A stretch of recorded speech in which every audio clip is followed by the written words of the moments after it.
नमस्कार, आप देख रहे हैं विंद फर्स्ट। आपके साथ मैं अंजलि, मेरे साथ है मेरी साथी उर्वशी। हमारे खास प्रोग्राम मीडिया स्कैन में आप सभी का बेहद स्वागत है। यहाँ मुख्य समाचार पत्रों के साथ हम आप सभी के बीच खबरें साझा करते हैं और उन खबरों का विश्लेषण करते हैं। तो चलिए उर्वशी, खबरों की ओर रुख करते हैं। जी बिल्कुल। तो जिस तरह से कल हादसों का दौर प्रदेश में था, उसी तरह से विंध्य क्षेत्र में भी एक बड़ा हादसा देखने को मिला है। जी बिल्कुल। कल मध्य प्रदेश में पूरे अगर हम कहें तो 4 बस दुर्घटनाएं हुई हैं। वहीं विंध्य क्षेत्र की बात करते हैं तो पहाड़ी खेड़ा के पहले बुचुआ नाला के पास बस हादसा हुआ, जिसमें 2 लोगों की मौत हो गई है और 27 लोग गंभीर हैं, बताया जा रहा कि घायल हैं।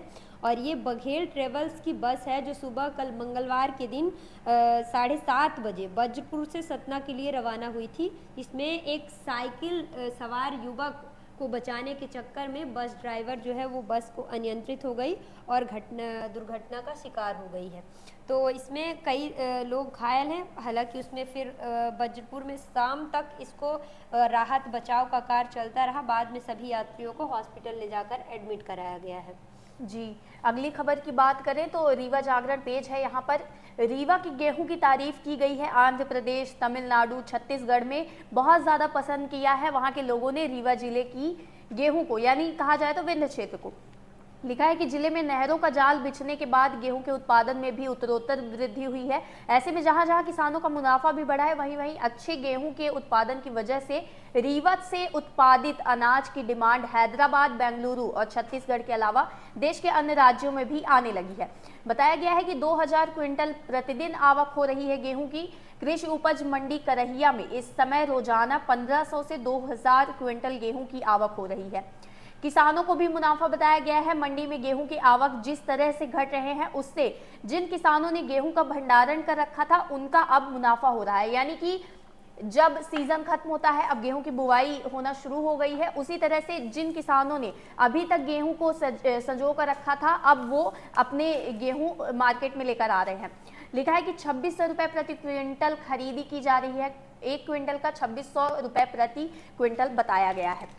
वहीं दूसरी खबर की बात करें तो मौसम से संबंधित कुछ जानकारियां हैं, जहां पर विंध्य क्षेत्र को लेकर बात करें तो 3 दिनों तक विंध्य में भी बारिश हुई है। मध्य प्रदेश के महाकौशल के जिले भी गीले हुए हैं।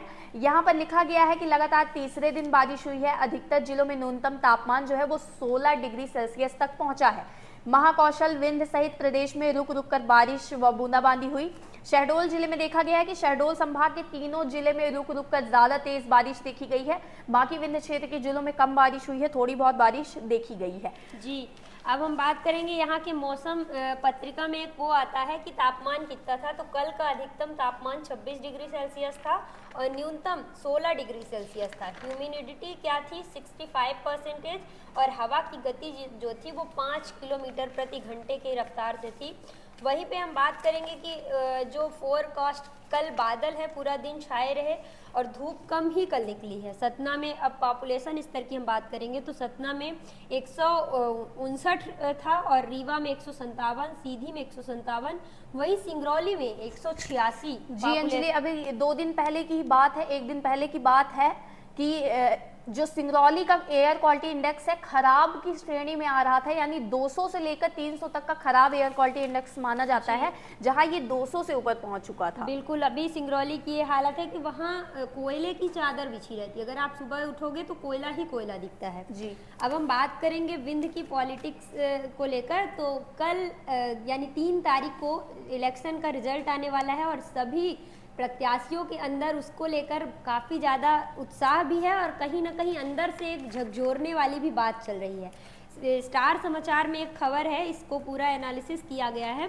सिटी स्टार पेज में। जीत की संभावना वाले प्रत्याशियों को अपने पाले में लाने और अभी से शुरू होने की पहल चल रही है। विंध्य की 8 सीटों में त्रिकोणीय मुकाबला है और भाजपा कांग्रेस ने बनाया प्लान बी। इसमें बताया जा रहा है कि जो पहला है विंध्य की सीट, उसमें सतना है। सतना से भाजपा कांग्रेस के प्रत्याशी, भाजपा से सांसद गणेश सिंह और कांग्रेस से डब्बू सिद्धार्थ सिंह हैं और वहीं एक और प्रत्याशी हैं ओबीसी चेहरे जो ये जीत के लिए दावेदारी कर रहे हैं। इनमें से ये प्रत्याशी रत्नाकर चतुर्वेदी जो हैं वो भी सतना का एक वो बिगाड़ रहे हैं, इसी तरह रैगांव में है। और फिर आगे हम बात करेंगे तो सतना अभी मैहर जिले की नवगठित मैहर जिला बना है, वहाँ की सीट में भी असमंजस्य है। भाजपा कांग्रेस तो है ही, मैहर के जो वर्तमान विंध्य जनता पार्टी, वर्तमान विधायक विंध्य जनता पार्टी है, वो भी एक प्रबल दावेदार है। तो मैहर की सीट में भी एक अच्छा खासा त्रिकोणीय मुकाबला बन रहा है। वहीं देवतालाब की बात की जाए तो देवतालाब में भी चाचा भतीजावाद तो था ही, वहीं बीएसपी भी वहाँ बीएसपी क्यों एसपी सपा सीमा जयवीर सिंह वहाँ पे त्रिकोणीय मुकाबला बना रही हैं। वहीं अगले सिरमौर की बात करते हैं तो बीडी ने बिगाड़ी सिरमौर की गणित। बताया जा रहा है कि 3 दिसंबर को चुनाव का रिजल्ट आना है और भाजपा कांग्रेस के अलावा बसपा के समर्थक जो है अपने अपने उम्मीदवारों की जीत हार का दावा पेश कर रहे हैं। वहीं जयसिंह नगर की बात करेंगे तो जयसिंह नगर में भी यही हालत है कि वहां का परिणाम जो है वो चौंकाने वाला है। जो तीनों प्रत्याशी हैं उनकी सांसें थमी हैं। कहा जा रहा है कि भाजपा से जैतपुर विधायक मनीषा सिंह प्रत्याशी थी, वर्तमान जो विधायक है वो वही है। और उनके बाद फिर बताया जा रहा है कि फूलमती सिंह जो उनकी प्रबल दावेदार हैं भाजपा की, वो भी थी। टिकट ना मिलने पर वो बगावत का रुख अपनाते हुए नारायण त्रिपाठी की तरह विंध्य जनता पार्टी से मैदान पर उतरेंगे। और कांग्रेस से वहीं जिला पंचायत अध्यक्ष नरेंद्र सिंह मरावी प्रत्याशी बने हुए हैं। तो सभी में एक 8 सीटों में विंध्य की जो मुकाबले हैं वो त्रिकोणी हैं। कहीं ये नहीं कहा जा सकता कि ये जीत इनकी हो रही है। जी, इसी तरह से अगली खबर की बात करें तो जिस तरह से मध्य प्रदेश नाबालिग बच्चियों से दुष्कर्म के मामले में पहले नंबर पर है, उसी तरह से सतना जिले में 4 दिन पहले एक बच्ची गायब हुई थी जो अब लौट कर आई है। लिखा गया है, हेडलाइन है कि सतना में 4 दिन बाद मिली स्कूल से लापता हुई नाबालिग। 23 नवंबर को प्रार्थना के बाद ये बच्ची स्कूल से गायब हो गई थी, लापता हो गई थी। उसने बताया कि 15 साल की लड़की 23 नवंबर को स्कूल में प्रार्थना के बाद लापता हो गई। परिजन ने तलाश किया तो पता चला कि एक नाबालिग उसे बाइक पर बैठा कर ले गया है। पूछताछ में जानकारी मिली कि वह इम्तियाज खान उर्फ बम्बैया कबाड़ी के यहाँ नौकरी करता है। इसके बाद परिजन थाने पहुंचे और मामले की जानकारी दी। शिकायत पर लड़की की तलाश शुरू हो गई। परिजन की पुलिस केस दर्ज करने में टाल मटोल करती रही है। परिजनों ने कहा है कि पुलिस केस को दर्ज करने में टाल मटोल करती रही, यानी देरी करती रही है। नाबालिग को बहला फुसलाकर धर्मांतरण कराने के आरोपियों को पुलिस ने गिरफ्तार कर मतलब कि न्यायालय में पेश किया जा चुका है आरोपियों को गिरफ्तार करके। और ये पूरा मामला धार्मिक क्षेत्रों से जोड़ा जा रहा है, यानी कि जिस तरह से लव जिहाद के मामले हम देखते रहते हैं, उसी तरह से बच्ची को, जो नाबालिग बच्ची है, उसे स्कूल से बाइक में बिठा कर ले गया। वो मुस्लिम था और धर्मांतरण यानी हिंदू लड़की को कन्वर्ट करके मुस्लिम बनाने की प्रक्रिया करने वाला था, जिसके बाद उसे गिरफ्तार कर लिया गया है। बिल्कुल। अब अगली खबर की हम बात करेंगे तो ये रीवा में एक कल गेम को लेकर एक खबर है कि राज्य स्तरीय शालेय क्रीड़ा प्रतियोगिता है, जिसमें बताया जा रहा है कि रीवा संभाग के 16 खिलाड़ी एथलेटिक्स में दिखाएंगे अपना दम। और इसमें 29 नवंबर से 1 दिसंबर तक मुरैना में राज्य स्तरीय शालेय क्रीड़ा प्रतियोगिता में भाग लेने वाले टीम में महाकौशल एक्सप्रेस से रवाना हो गई है। और रीवा संभाग की टोली बुधवार दोपहर ओपनिंग सेरेमनी के बाद अंडर 14 एथलेटिक्स प्रतियोगिता में खेलेगी। स्टेट कोच अमृत लाल सोनी ने बताया कि बालक व बालिका वर्ग में से 16 खिलाड़ी शामिल हैं। टीम में सतना के खिलाड़ी, रीवा के और सिंगरौली के प्रतिभागियों को उसमें सम्मिलित किया गया है, जो खिलाड़ी है एथलेटिक्स में अपना दम दिखाएंगे। जी, अगली खबर की बात करें तो स्वच्छता अभियान को लेकर जो अभी अभियान चल रहा है, उसमें नगर निगम सतर्क रूप से सामने आया है। उन्होंने जानकारी दी है कि किसी भी प्रकार की कार्यवाही वो कर सकते हैं अगर कचरा देखा गया। यहाँ पर जो एक गाड़ी निकलती है जिसमें अलग अलग खंधे बने हुए होते हैं, गीले कचड़े के, सूखे कचड़े के। तो इसमें लिखा है कि डोर टू डोर कचरा कलेक्शन के लिए निगमायुक्त ने सख्त निर्देश दिए हैं गाड़ी को, और यही कहा है कि जो बॉक्स जिसके लिए बना हुआ है उसमें कचरा डाला जाए। डोर टू डोर डेली जाने के लिए, डोर टू डोर का मतलब होता है कि घर घर से कचरा इकट्ठा किया जाए। वहीं दूसरी एक अच्छी पहल की गई है कि कचरा फैलाने पर दुकानदारों का चालान काटा गया है। यानी दुकानदारों में सबसे ज्यादा हम देखते हैं कि दुकानदार अपनी दुकान तो वहां पर संचालित करते हैं, लेकिन कचरा जो है उनके यहाँ का वो बाहर फेंक देते हैं। कभी कभी ऐसा भी होता है कि बाहर रोड में वो कूड़ा लगा के फेंकते हैं, लेकिन कभी ऐसा होता है कि वही कूड़ा मल मवेशी तो घूमते रहते हैं, उनके कारण वो कचरा पूरे फैल जाता है, जिसके कारण उन्होंने चालान काटा है। और दूसरी खबर की बात करें, आगे हम विंध्य क्षेत्र की आखिरी खबर की बात करें तो दैनिक जागरण का चुनावी चक्रव्यूह पेज है ये। आखिरी में इस खबर को जगह मिली है कि जिले के प्राचीन संस्कृत महाविद्यालय का अस्तित्व संकट में है। यहाँ है कि अतीत को समेटे शासकीय वेंकट संस्कृत महाविद्यालय मानो जैसे अपनी आखिरी सांसें गिन रहा है। पिछले 20 साल से हिंदुत्व का एजेंडा लेकर भाजपा सरकार जैसे इस कॉलेज की खत्म होने का ठेका ले रखा है, यानी कि ये अभी 20 सालों से इस पर कोई ध्यान नहीं दिया गया है, इसकी मरम्मत के लिए कोई कार्यवाही नहीं की गई है। लिखा है कि नासूर बन गई हैं समस्याएं, जर्जर भवन के नीचे कक्षाएं चलती हैं, ऊपर छत में जुआ और शराबखोरी होती है, किसी के द्वारा आपत्ति दर्ज कराने पर विवाद आम बात हो गई है। यानी कि नीचे कक्षाएं चलती हैं और ऊपर शराबखोरी जैसे जुआ सट्टाबाजी करते हुए लोग बैठे रहते हैं, और अगर इस पर कोई आवाज़ उठाता है तो विवाद बन जाता है। छात्राओं व छात्रों के लिए प्रसाधन व शौचालय का अभाव है। महाविद्यालय का पूरा भवन जर्जर हो चुका है। घटी रही विद्यार्थियों व शिक्षकों की संख्या जो है, शिक्षकों की और विद्यार्थियों की लगातार घट रही है। पिछले सालों में बाढ़ की वजह से पुस्तकालय में रखे प्राचीन ग्रंथ खराब होने लगे हैं, जिस पर किसी भी तरह की कोई कार्यवाही नहीं की गई है उसकी मरम्मत करवाने के लिए। जी, अब हम लोग प्रादेशिक खबरों की ओर रुख करेंगे। जी, प्रादेशिक खबरों की बात करें तो जिस तरह से बस हादसों की बात हुई है, बस हादसों में हम बताएंगे कि कल ये जो बस हादसे हैं वो काफ़ी ज़्यादा, पूरे प्रदेश में कल 4 बस हादसे हुए हैं, जिसमें 3 लोगों की मौत हो गई है और 50 लोग घायल बताए जा रहे हैं। कि तेज़ रफ्तार और लापरवाही के चलते सड़क हादसों में लगातार इजाफा हो रहा है और प्रदेश भर में रोजाना ऐसे मामले सामने आते हैं जिनमें एक मासूम लोगों की जान चली जाती है और उन्हीं को इस घटना का शिकार होना पड़ता है। तो कहीं ना कहीं बस हादसों को बस हादसे जो हो रहे हैं दिन ब दिन, कहीं रोड को लेकर है, लेकिन कहीं ना कहीं बस चालक जो है उसके सबसे बड़े जिम्मेदार आना होते हैं। एक और खबर उर्वशी हम बताएंगे कि ट्रेन यात्रियों के लिए सफल खबर है। सुरक्षित होगा सफर, प्रदेश के 3 रेल मंडलों ने शुरू किया काम। ऑटोमेटिक सिग्नल सिस्टम से 15 किलोमीटर तक बढ़ेगी ट्रेनों की रफ्तार। जो ऑटोमेटिक सिग्नल सिस्टम है उससे 15 किलोमीटर की रफ्तार ट्रेनों की बढ़ेगी। भोपाल और रतलाम रेल मंडल आगे, जबलपुर पीछे। अभी की इस मंडल की स्थिति क्या है तो रेल जो जबलपुर कटनी माणिकपुर के बीच होगा वो काम चल रहा है। वहीं रतलाम में 200 किलोमीटर ट्रैक को 2 माह पहले काम शुरू किया गया था। जी, बस हादसे को लेकर एक खबर दैनिक भास्कर के फ्रंट पेज में भी है। पन्ना से है कि बस पलटने से 2 लोगों की मौत हुई है, 20 यात्री घायल हुए। जिस तरह से आपने बताया कि प्रदेश भर में 4 बड़े बस हादसे हुए हैं। जी, अगली खबर की बात करें तो स्वास्थ्य को लेकर एक खबर है। कटनी में 3 दिन में, कटनी अस्पताल में 3 दिन के भीतर 2 प्रसूताओं की जान चली गई है। प्रसूताओं यानी गर्भवती महिलाओं की। लिखा गया है कि ये कैसी स्वास्थ्य व्यवस्था, इलाज के अभाव में 3 दिन में दूसरी प्रसूता ने दम तोड़ दिया है। प्रदेश में स्वास्थ्य व्यवस्थाओं की कलई खोलती तस्वीरें गाहे बगाहे सामने आती रहती हैं। इस बार कटनी जिला अस्पताल में इलाज के अभाव में 3 दिन में 2 प्रसूताओं की जान चली गई। परिजनों ने बताया कि समय से ब्लड अरेंज नहीं कर सके और ना ही उन्होंने इस बारे में अस्पताल में जानकारी दी।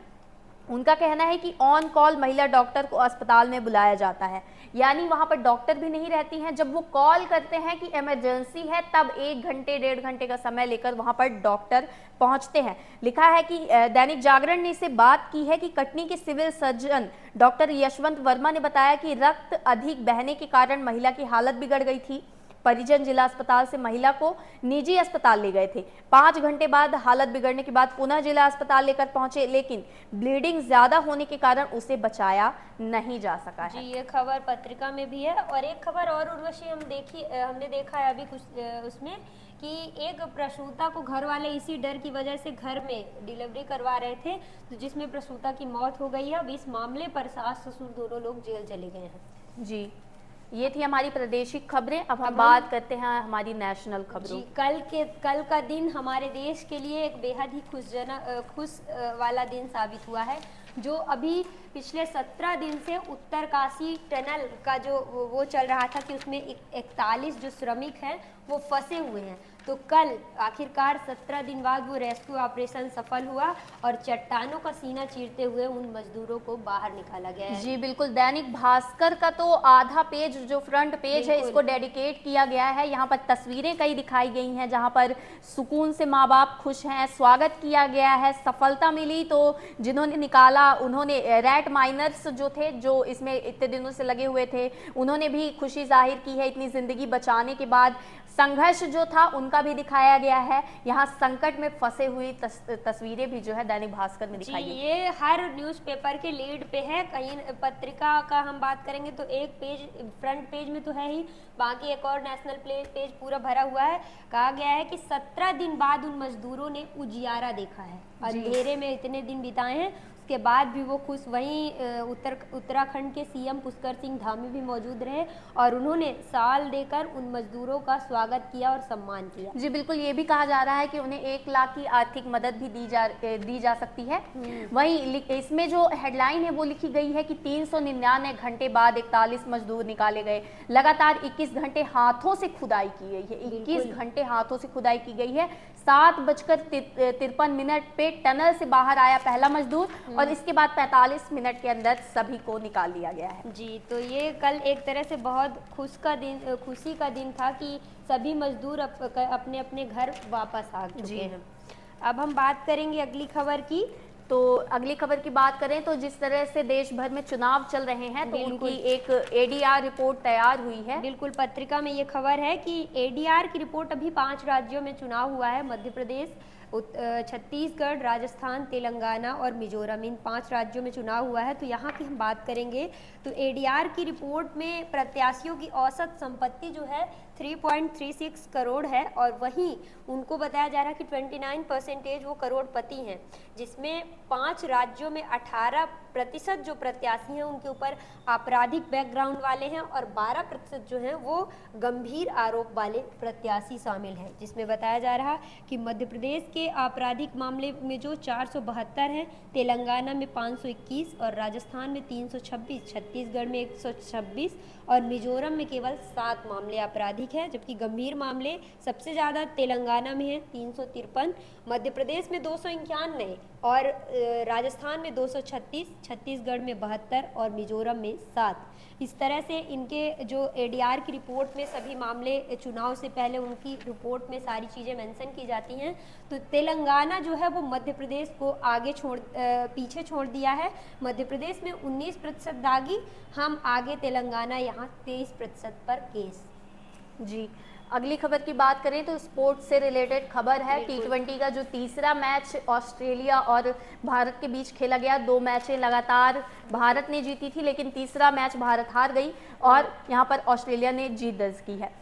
यहाँ पर जो मैक्सवेल हैं 100वां T20 ये था और उन्होंने 100 के पार रन बनाए हैं। तीसरा T20 ऑस्ट्रेलिया ने टीम इंडिया को 5 विकेट से शिकस्त दी है। यहाँ पर ऋतुराज T20 में शतक बनाने वाले 9वें भारतीय बने हैं। ओपनर ऋतुराज नायकवाड़ 123 रन की पारी खेली है इन्होंने। ये अभी भी इनका आउट नहीं हुआ था कि करियर के पहले T20 इंटरनेशनल शतक की मदद से भारत ने 222 और 3 का स्कोर बनाया है। जी, इसमें एक और खबर है उर्वशी की आईपीएल स्टार ऑलराउंडर की वापसी के बाद अगले सीजन के लिए फ्रेंचाइजी बड़े बदलाव की तैयारी में जुटी है। टीम में मिल सकता है नया कप्तान, जो टीम इंडिया है उसको नया कप्तान मिल सकता है। मुंबई इंडियंस में हार्दिक युग की शुरुआत हो चुकी है और रोहित को छोड़नी होगी कप्तानी, कहा जा रहा है। अटकलें लगाई जा रही हैं कि कप्तानी का लोहा मना लिए हैं हार्दिक पांड्या जो हैं और इनकी जो दावेदारी है वो अच्छी खासी मजबूत हो गई है। वहीं दावेदारी जो कमज़ोर पड़ रही है उनमें रोहित की कप्तानी में भले ही 5 आईपीएल खिताब जीते हैं लेकिन पिछले 3 सालों से टीम का प्रदर्शन निराशाजनक रहा। 2021, 2022 क्रमशः 5वें में 10वें नंबर पर रही। 2023 में टीम इंडिया। जी बिल्कुल, इसको ऐसे भी देखा जा सकता है कि हार्दिक पांड्या गुजरात टीम के कप्तान थे। हो सकता है कि मुंबई इंडियंस में आने के लिए कुछ शर्तें नहीं हो जिसके बाद ये सब फैसला हुआ। जी बिल्कुल। तो ये रहा आज का हमारा कार्यक्रम। अगले कदम में हम बढ़ते हैं कार्टून्स की ओर। बिल्कुल, तो आज का हमारा जो कार्टून्स है वो पत्रिका में कार्टून है। मौसम ने करवट बदली है, मावठ कोहरा, धाय, बादल, मतलब सब चीजें दिख रही है, मौसम में बदलाव है। तो वहीं एक वृद्ध जो बब्बा है वो बोलते हैं कि 3 तारीख को कोई अलर्ट आया है क्या? 3 तारीख को कोई अलर्ट आया है, तो मतलब ये एक चुनाव को लेकर है कि 3 तारीख को एक तरह से प्रत्याशियों को अलर्ट ही किया गया है। जी, उसी तरह से दैनिक भास्कर में भी एक कार्टून है, उसका नाम है मध्य प्रदेश की महाभारत। 4 दिन जो है नतीजों में दिन शेष बचे हुए हैं। एक व्यक्ति है जो अपना बाहुबल दिखाते हुए पूरे ग्लोब को उठा रखा है, इन्होंने धरती को उठा रखा है और नेताजी जमीन पर बैठकर सोच रहे हैं और कह रहे हैं कि हाँ, ये बहुत भारी होगा, पर 3 दिसंबर तक का समय काटना इससे भी ज़्यादा भारी हो गया है। यानी जो इंतज़ार इन्हें देखना पड़ रहा है नेताओं को, इसके बारे में लिखा गया है। जी, तो ये रहा आज का हमारा कार्यक्रम मीडिया स्कैन। हर रोज़ हम आपके सामने हाजिर होते हैं, अखबारों को लेकर, अखबारों की खबरें आपसे साझा करते हैं। आप बने रहिए हमारे साथ। वीडियो पसंद आए तो लाइक करिए, शेयर करिए, चैनल को सब्सक्राइब करिए। आपके कोई जन मुद्दे हो, आपका कोई फीडबैक हो, आप हमें कॉमेंट बॉक्स पे बता सकते हैं। जन मुद्दे पढ़ने के लिए आप हमारी वेबसाइट ज़रूर विजिट करें। बहुत बहुत धन्यवाद।